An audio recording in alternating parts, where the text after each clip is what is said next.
पड़ेगा। वो यही पति पत्नी परिवार संसार मित्र इन्हीं में सब कले अशांति मारपीट नाना प्रकार का। अरे पूछो मत, भगवान के चरणों का जब तक आश्रय नहीं लोगे तो यहाँ का ये प्रेम विवाह, यहाँ का प्रेम तुम्हें शांति प्रदान नहीं कर सकता। भगवत भाव रखोगे, हर परिस्थिति को शांति पूर्वक निर्वाह। ये जीवन काटना भी एक कला है। मनुष्य जीवन कोई पशु जीवन नहीं है। अगर अध्यात्म नहीं तो आप इसको जी नहीं सकते, आप इस जीवन को नहीं जी सकते। अशांत रहोगे, क्लेशित रहोगे, परेशान रहोगे। जीवन की कला है द्वंद्वों में क्षमता, क्रियाएं करते हुए अहंकार रहित हो जाना, अभी जीवन मुक्तता का आनंद आ जाए। तो मच्चित्ता मदगत प्राणा बोधयंता परस्परम कथयंत च माम नित्यम तुष्यंत च रमंत च। हमारा उद्देश्य भगवत प्राप्ति का है। जो भगवत संबंध से भगवत प्राप्ति करना चाहता है उसके लिए दरबार खुला है, फ्री है, कोई फीस नहीं है, कोई शर्त नहीं है। तुम कौन हो, कहां के हो, कोई मतलब नहीं। आपका केवल संबंध भगवान के संबंध से वार्ता होगी तो यहां हो सकती है। इसलिए सावधानी होकर हमारे समय को निरर्थक ना किया जाए। बहुत कीमती समय, जब प्रश्न होता है तो फिर उस पर चर्चा करनी ही होती है। हमें सिर्फ भगवान का आदेश है, कथयंतश्च माम नित्यम तुष्यन्ति च रमन्ति च। उसी में संतोष करना, उसी में रमण करना है। हमारा भरण पोषण श्री प्रिया जी से होता है, किसी व्यक्ति से नहीं होता है। हमारे यहाँ श्री श्यामा श्याम विराजमान है, उनका पूरा जगत है। तुम्हारी बुद्धि में मेल है, भेदभाव है, उनके लिए भेदभाव नहीं। सब मम प्रिय, सब मम उपजाए, तो हम अपने स्वामी के अनुसार चलेंगे। सब मेरे प्राणनाथ श्यामा श्याम के जन है। कोई भी हो, इतना ना छोटा, ना इतना बड़ा, ना इतना प्रिय, ना इतना प्रिय, सब बराबर है। एक तरफ चाहे गुणात्मा, गुण से युक्त महात्मा, और एक चाहे दुरात्मा, दुर्गुणों से युक्त, दोनों को ऐसे दुलार करके श्री जी की तरफ बढ़ाने वाला मार्ग, ये मार्ग यहाँ का है। कथयंत च माम नित्यम तुष्यन्त च रमन्त च तेषाम सतत युक्तानाम भजताम प्रीति पूर्वकम। जो सतत प्रेम पूर्वक मेरा भजन करता है, भगवान करे ददामि बुद्धि योगम तम, उसकी बुद्धि का योग मैं करा देता हूं। ये खास बात हुई। लगाने की चेष्टा हमने की मन बुद्धि को, और भगवान आकर मन बुद्धि में विराजमान हो गए।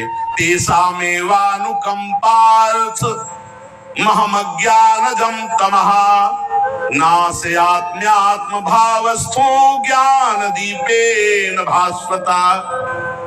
भगवान कृपा करके उसके हृदय में ज्ञान प्रकाशित कर दिया। जब कोई सतत भजन करता है, प्राण प्रभु को समर्पित कर देता है, चित्त प्रभु में लगाए हुए प्रभु की चर्चा, भगवान उसके अंदर ज्ञान प्रकाशित कर देते, तो वो अनात्म भाव जो देह भाव था उसका नाश हुआ और वो भगवत भाव में स्थित हो जाता है। भगवान कह रहे मत चित्तः सर्वदुर्गाणि मत प्रसादात् तरिष्यसि। जब कोई मेरे में चित्त लगाता है तो मेरी कृपा से सारे दुर्गुणों का नाश हो जाता है। महात्मा तो भगवान बनाते हैं। करो सत्य ते साधु समाना, मैं उसे साधु बनाऊं। हमारा कर्तव्य, हमारा चित्त प्रभु में लग जाए। मेरा चिंतन करो, भगवान का आदेश है। बस खास बात है चिंतन। हमारी प्रारंभ से विशेष श्रद्धा इसी बात में रही गुरु शब्द पे कि रात दिन कोई भी चेतना युक्त क्षण ऐसा ना जाए जिसमें भगवत विमुखता हो। बस इसी बात की साधना जीवन भर रही है। प्रारंभ में गुरुदेव ने कह दिया, जब तक चेतना है तुम्हारे में तो तुम्हारा जागृत अवस्था का चेतना युक्त एक भी क्षण व्यर्थ नहीं जाना चाहिए। तो गुरु कृपा से यही प्रयास रहा है कि हमारा एक भी मिनट भगवान से विमुख न जाए। पूर्व में ऐसी स्वभाव वृत्ति बनाई थी कि लोगों को ये शंका होती थी कि ये बोल पाते हैं कि नहीं बोल पाते हैं, अर्थात इनकी वाणी है कि नहीं है। मूक, मौन, जटाओं का बोझा, एक वस्त्र, बस शांत। बुलाया गया, घंटा बजा तो पहुंच गए, प्रसाद ले, एकांत, हर समय मंत्रा। कथा में बैठे हैं, अनुकूल वचन आया तो सुन लिया, नहीं पूरा का पूरा सत्संग ऐसे ही चला गया। हमारा मंत्र चल रहा है, एक क्षण भी मंत्र से विलग नहीं। हमारा कर्तव्य है केवल चिंतन। चिंतन करोगे तो अभिमुक्त हो, अभी परिणाम में नहीं। अभी हम राधा बोल रहे हैं, अभी प्राण निकले, अभी श्री जी पहुंच जाएंगे। भगवान की कृपा का बल और साधन का तुम्हारा पूरा प्रयास, प्रयत्न, ध्यान रखो, दो से सिद्धि प्राप्त होती है। भगवान की कृपा का बल और आपकी पूरी साधना का प्रयत्न, कायरता नहीं, भगवान की कृपा का बल और तुम्हारा पूरा प्रयास, पूरा प्रयत्न। देखो, भगवान की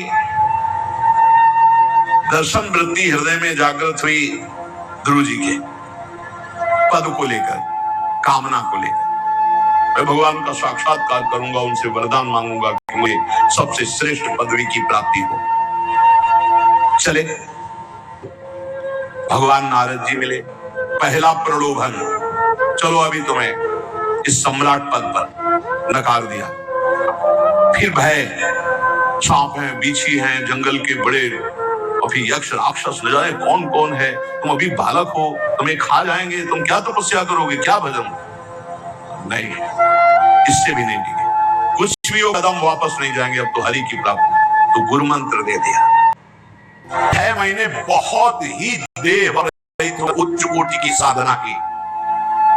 बालक होने पर यही मथुरा में, मनपुरी में देह भाव रहित होकर के, क्योंकि जंगल में ऐसे ऐसे मच्छर बड़े बड़े ना, एक मच्छर है तो पूरा होश खराब हो जाए, पूरी चेतना जागर। तो उस 5 वर्ष के राजकुमार के शरीर में कितने मच्छर चिपके रहे होंगे, क्या क्या भयावह। हमने तो सेनपुर में देखा, आसन लगा बैठे, काला नाग सांप ऐसे फुसकार रहा है। पूरा दृढ़ निश्चय है कि अगर ये काटने का समय है तो काट लेगा, नहीं काटना तो बिल्कुल नहीं काटेगा, बैठे रहो। वैसे पास से निकल गए, छाती से भी निकल गए हैं। निश्चय कि अगर काटना है काट। सैकड़ों बिच्छू कभी ऐसे डंक नहीं मारा। और अगर काटना हो, मारना हो ना, तो बढ़िया महल में बैठे हो तो वहां जाके काट लेंगे। ध्रुव जी अपनी निष्ठा से कभी नहीं विचलित हुए। अब जब भगवान सामने आए तो आखिरकार 5 वर्ष के बालक घबरा गए। भगवान का तेज, भगवान का रूप, भगवान की महिमा। भगवान मुस्कुराए, कृपा दृष्टि से देखे, बल मिला, भगवान को देख पा रहे। अब मन में आया कि मैं स्तुति कैसे करूं, क्योंकि कोई ज्ञान तो है नहीं। भजन किया, भगवान की प्राप्ति हो रही, लेकिन अब कोई ऐसा ज्ञान तो है नहीं जिससे भगवान का स्तवन करे।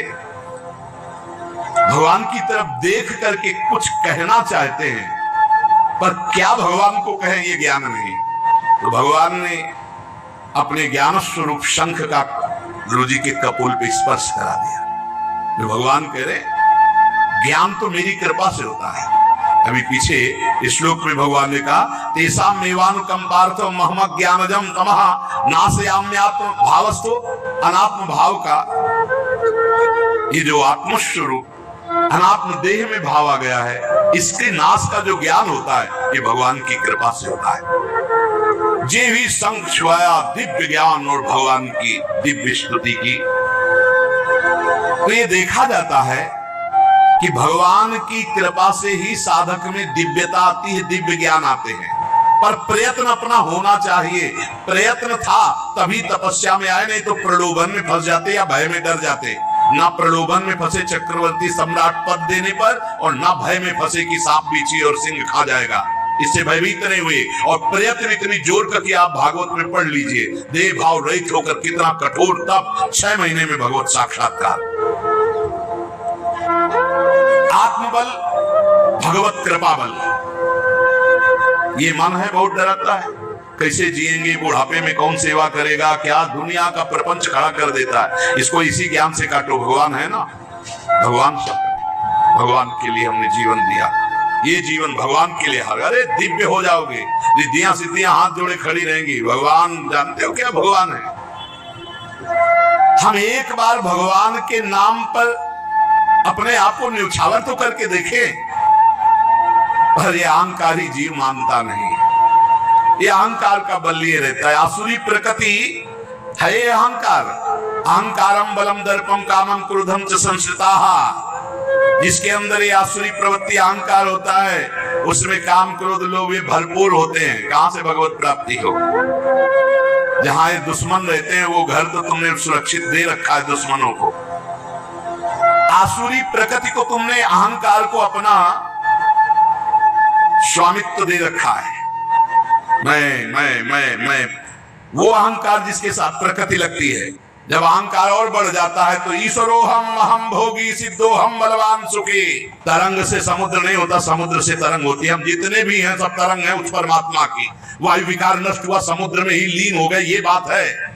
लेकिन एक तरंग समुद्र नहीं पैदा कर सकती। एक सूर्य चमक रहा, कोई बन के सूर्य दूसरा चमक के दिखाए? बहुत सावधानी से उपासना करो। ये अहंकार, भगवान कह रहे हैं, भगवान ये जो अहंकारम बलम दर्पम कामम क्रोधम च संस्थिता, इस अहंकार को नहीं मिटाया तो ये अनुभव कराने लगता है और चार बोलने लगते हैं कि आप तो भगवान है। तो धर्म सम्राट करपात्री जी इतने सिद्ध महापुरुष और विश्वेश्वर विश्वनाथ जी की स्थापना करके रात दिन आराधना, काशी में बड़े बड़े सिद्ध महापुरुष भगवान शिव की आराधना करते, बड़े बड़े सिद्ध महापुरुष भगवती अम्बा की आराधना करते। ये कौन सा ज्ञान प्रकट हो जाता है जो भगवत स्वरूपों का अपमान होने लगता है? मुझे यही समझ में नहीं आता।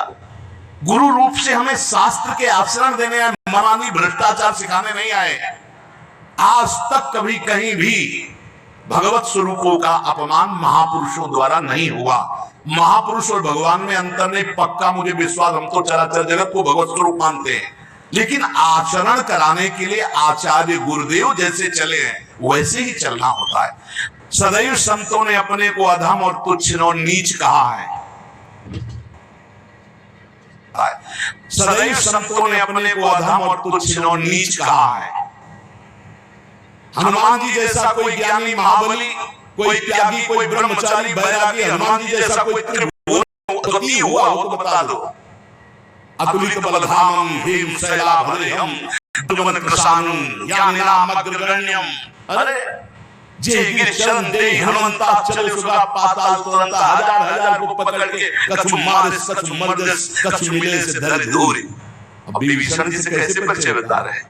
प्रात ले जो नाम हारा ते दिन ताहिना मिले आहारा।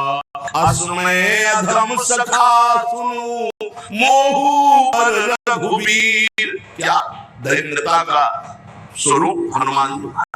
भगवान से जब हनुमान जी मिल रहे तब से प्रभु आप पूछ रहे हो कि तो नाथ एक मैं मंद मोह बस ज्ञानामग्रगण्यम, एक मैं मंद मोह बस कुटिल हृदय अज्ञान मुनि प्रभु मोहि विसारेउ दीन बंधु भगवान। जय प्रणतारित भंजन चरणों में लुट गए हनुमान जी महाराज। सबरी जी भगवान सामने बैठकर स्तुति करते हैं। जो नवधा भक्ति है वो उपदेश नहीं है, सबरी जी की स्तुति है। ये सब भक्ति सबरी जी में विराजमान, क्योंकि उसी समय सबरी जी भगवत धाम जाती है तो उपदेश तो उसको दिया जाता है जो आचरण में उतारे। सबरी जी तो सिद्ध महापुरुष अभी भगवत धाम जा रही भगवान के सामने। वो क्या कहते? अधम ते अधम अधम अति नारी तीन महमय मति मंद अघार। हरिवंश महाप्रभु क्वाहम तुच्छा परम अधमा प्राण्यो गर्ह कर्मा यत्र नाम स्फुरति महिमा हेश वृंदावनस्य। इन सब बड़े बड़े आचार्य महापुरुषों ने भगवान की दास्ता स्वीकार करके जीवन अर्पित करके आचरण करके दिखाए। जहां ये आसुरी अहंकार होता है तो ईश्वरोहम अहम भोगी सिद्धोहम बलवान। ये सिद्धावस्था नहीं है, ये तमोगुणी आसुरी अहंकार का परिणाम है जो दिखाई देता है भगवत स्वरूपों का अपमान करके। नहीं, यद्यपि अभेद है वो महापुरुष शिव और वो अभेद है, पर आचरण जब करेगा तो स्वामी और सेवा क्या करेगा? काशी नगरी सिद्धों की नगरी है, ज्ञानियों की। देखा बड़े बड़े सिद्ध परमहंस जाते हैं शंकर जी के दर्शन करने, विश्वनाथ जी के। तो जिनके कमंडल भी नहीं दिगंबर है ना, वो भी ऐसे हाथ उठा के पार्वती बदले से सर झुका खड़े रहते। जल भी नहीं है, पत्र भी नहीं है, ऐसे वो हम सब खड़े घंटों खड़े रहते थे। वहां के शिव पार्षदों से ऐसा करुणा में प्रेम हो गया था कि वो हमें नहीं हटाते थे, तो एक कोने में घंटों खड़े रहते थे और दर्शन करते रहते थे भगवान विश्वनाथ। तो जैसे